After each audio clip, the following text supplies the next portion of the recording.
Alright, so coming back into the class notes for 6.1 on the fundamental fun identities, we're taking a look at a few more identities that we've already seen in the past. We're just going to kind of revisit them a little bit. Now, these are some interesting identities in that what I'm going to do for these is I'm actually going to kind of do a very informal proof for showing these. Certainly, one of the things that we're going to look at is this idea that what is a proof and what actually proves that a identity is true for all identities or for all values of X in the domain versus just being true for some, or that we really think it's true. There's strong evidence that it's true. Now, up here, when we were doing, say, for example, this proof for cosine squared plus sine squared equals 1, because we were using established facts, we have transitive format, we're using legal algebra and substitutions, this is what we would call a formal proof. So identity proofs with the transitive format are formal proofs. If you look down here at the one that I did down here, where I took a known identity and I manipulated it to get another form of that known identity, that is also a type of a formal proof. An idea of how to develop new facts from facts that we already know. And so both of those would be considered formal proofs with mathematical justification. So what we're going to do for this next two sets of identities is we're going to look at them graphically. And one question that we might ask is, are graphical arguments actually formal proofs? And the answer is no. The whole, you have to think of it kind of like, it looks like when you're looking at a graph, you're going on your eyeballs, that it looks like it's true. But you can't really know from looking at a graph that it is 100% true for all of the values. First off, you're only seeing a small window. There may be things that are hidden in the details, like if you zoomed in. So it's definitely going to be an informal proof. But the purpose of an informal proof is basically to persuade you that there are good reasons to believe that a formal proof exists. And we just aren't going to do it for these identities. Maybe next year, especially when we take a look at these, for the co-function identities, we will have to develop some other more complicated identities than the basic ones that we're going to use this year. But it can be proven in a formal proof. Like if we think it works, that's what a informal proof does, is you're testing it out to try to see if you think it is a truth statement, that it is an identity.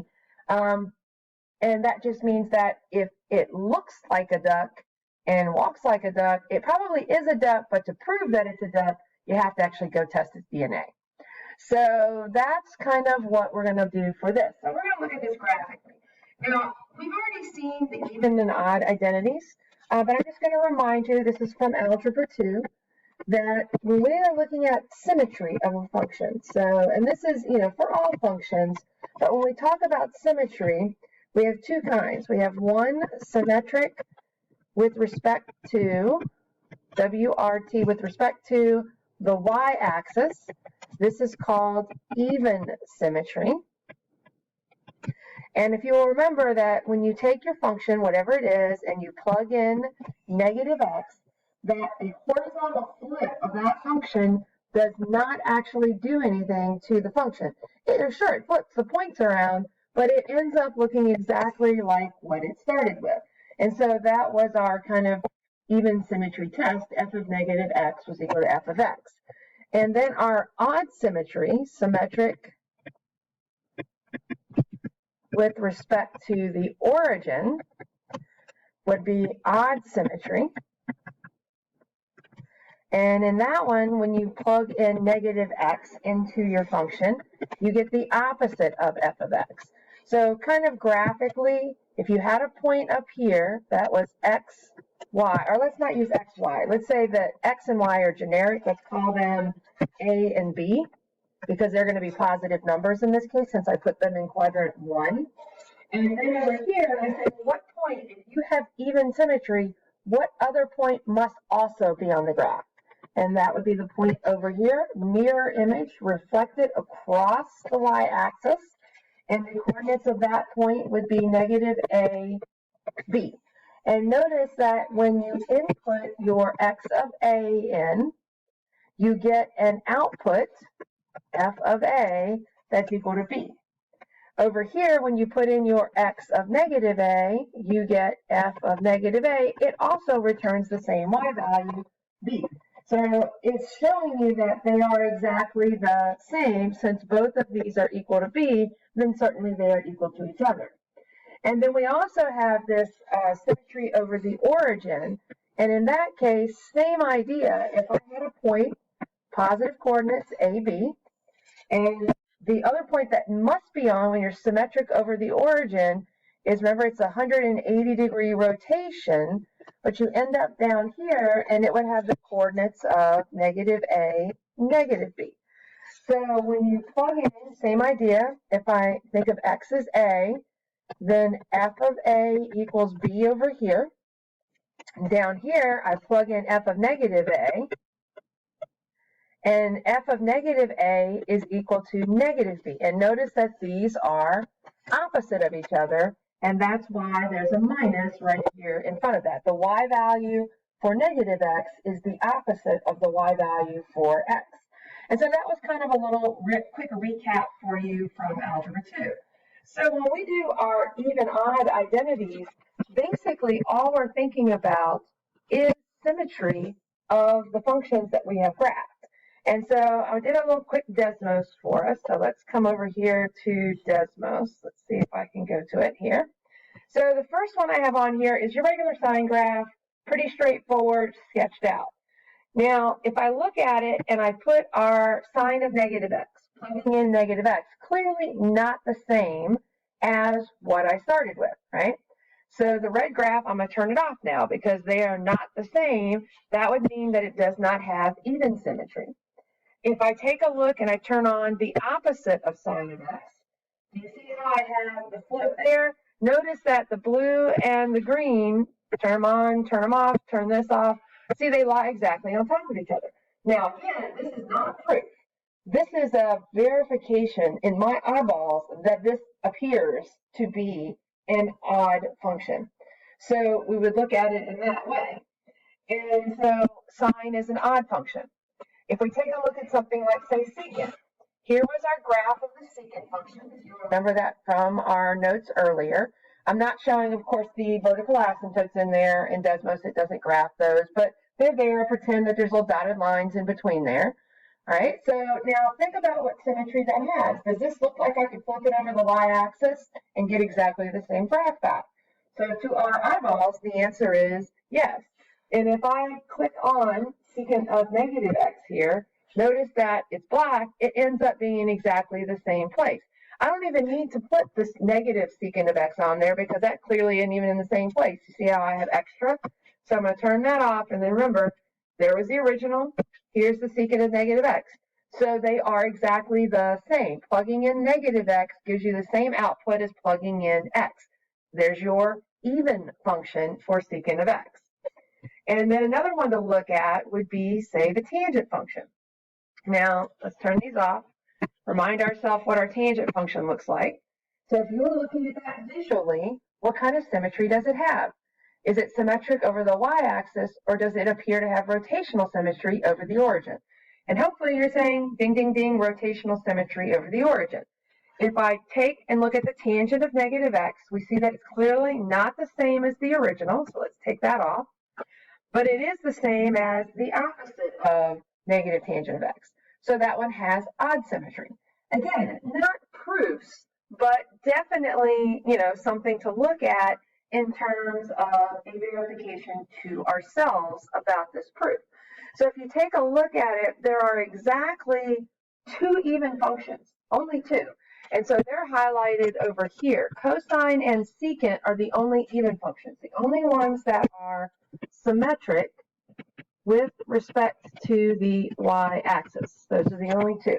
And then the other four trig functions that we looked at and their parent graphs, those are symmetric with respect to the origin. And so those are odd. And when you do those, symmetric with respect to origin. So they're just something to remember, that whenever you see sign of negative x, you can replace that with a negative sign of x transformation-wise, and you'll notice that we didn't actually do any transformations with a flip in the horizontal. And the reason for that is because if I had a negative horizontal flip, I would just take it out and turn it into a vertical flip because it's easier to deal with. Same thing for the cosine. If there was a vertical flip on the inside of cosine, I would just take it out and ignore it because it doesn't do anything to an even graph. All right, so that's those even odd identities. We'll get those memorized.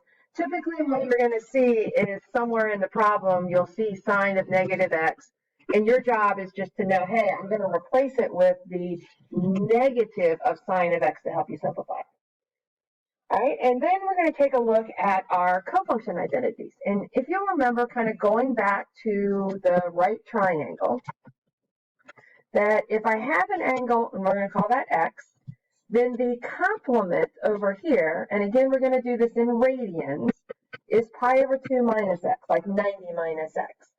And that if I have x, and let's say, for example, sine of x. Sine of x, this is opposite of x, and then, of course, there's the hypotenuse. But this is opposite of x, but it's exactly the same as the adjacent of the pi over 2 minus x. And so because of that, notice that we have the sine of x. It's going to be this leg, let's call this, if I do A, B, and C. So A over the hypotenuse, C, is exactly the same as the cosine of the complementary angle, because adjacent A over C. You would get the same thing. And that's true actually for all trig functions. It doesn't have to be in a triangle. We did this kind of, realize that kind of as we're looking at a lot of these proofs, we might do it based on right triangles, but that doesn't prove it for all. That only proves it for angles that are acute. I might go up to another verification. Let me pause this and type some of these into Desmos so that we can save some time. And maybe we'll take a look at these in terms of a transformation and see what we have. So let me hit pause, and then I'll come back with them then. All right, so coming back in, let's turn on our sine of x here. And again, remember, we're doing a very informal proof. Later on, maybe next year, we'll come back in and actually teach the formal way of proving this. But for this year, we're just going to do this little informal proof. And we want to show that these are the same. So if they're the same, then they should give me exactly the same graph. And if I click them on, oh, look, the red and the blue lie right on top of each other. So you can see turning it on, turning it off. And notice sine and cosine. Here's our secant of x in green. And then let's turn on the cosecant of pi over 2 minus x. Again, same thing. We can see that they seem and appear to our eyeballs to lie on the same thing. So they appear to be the same. And remember, secant and cosecant. And then we have our tangent. And, oops, I forgot when I was typing it in. Let's get rid of this tangent. Let's do the cotangent.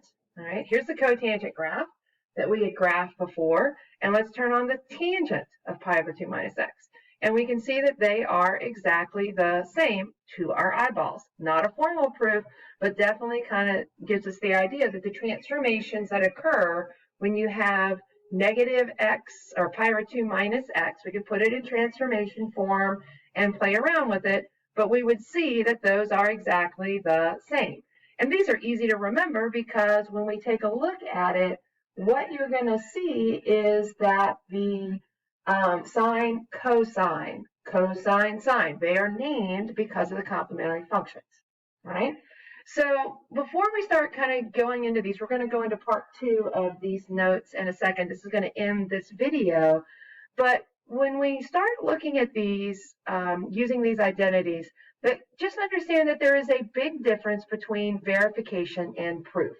That a lot of what I've done in this set of notes so far is verification, just trying to conclude for myself that I think that they are equal to each other. But that is vastly different from an actual proof showing that the expressions are equivalent in all cases. All right, we're going to look at another idea of verification in the next video.